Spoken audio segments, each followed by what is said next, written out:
السلام علیکم بس ڈرامہ سیل انتہا جس کی اگلی قسط میں آپ لوگ دیکھیں گے کہ فہد انم سے ملنے ان کے گھر آیا تو نوید اس کی بہت بے عزتی کرتا ہے اور یہی کہتا ہے کہ جو بھی تمہیں بات کرنی ہے نا کورٹ میں کرنا۔ اب نوید تو فہد کو گھر سے نکلنے کا کہتا ہے۔ عروسہ نوید اور فہد کو بحث کرتے ہوئے دیکھ لیتی ہے اور سب کو جا کر سب بتاتی ہے اور یہی کہے گی کہ نیچے چلیں، فہد بھائی انم سے ملنے کے لیے آئے اور نوید بھائی ان سے جھگڑا کر رہے ہیں۔ تو اسد یہی کہتا ہے کہ فہد نے فیصلہ کر تو لیا ہے سجل سے شادی کرنے کا، اب باقی کیا رہ گیا بات کرنے کو۔ عروسہ اسد کو سمجھا کر لاتی ہے تو نوید نے فہد کا گریبان پکڑا تھا تو اسد ہی نوید کو روکتا ہے۔ شاید ان لوگوں کے جھگڑے کی آواز سن کر انم وہاں آئے گی تو وہ فہد کو دیکھ کر حیران بھی ہوتی ہے، غصہ بھی کرے گی اور فہد سے یہی کہے گی کہ تم مجھے یہاں اپنی شادی کا انویٹیشن دینے آئے ہو یا پھر یہ رشتہ ختم کرنے آئے ہو۔ فہد سب بتانا چاہ رہا تھا مگر انم نے کچھ بھی نہیں سنا اور کہا کہ اب جاؤ یہاں سے کیونکہ مجھے تمہاری شکل اور تم سے نفرت ہو رہی ہے۔ تو فہد کو بھی غصہ آ گیا، وہ انم سے یہی کہتا ہے کہ تم میری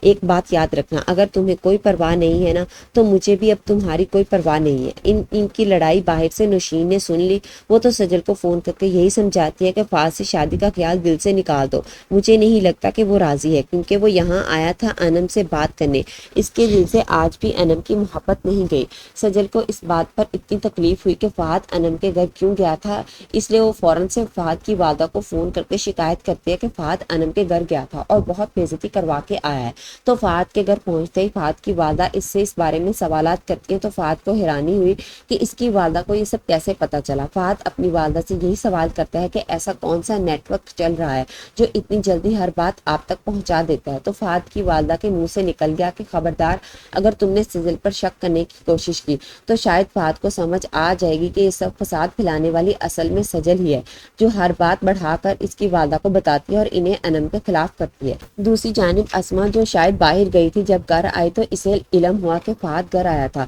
اور نوید نے اسے بے عزت کر کے گھر سے نکال دیا تو وہ نوید کو ہی ڈانٹتی ہے کہ ایک شخص گھر کے اندر گھستا ہے، تم اس کا گریبان پکڑتے ہو اور پھر دھکے دے کر گھر سے نکال دیتے ہو، کیا ہو گیا ہے تمہیں؟ اگر کوئی گھر میں بات کرنے آیا تو اس کی بات سن لیتے ہیں۔ اب شاید اسما خود فہد سے بات کرے، اسے نوید کے رویے کی معافی مانگے اور فہد سے یہ بھی پوچھے کہ آخر ایسی کون سی بات تھی جو وہ فہد سے کرنے آیا تھا۔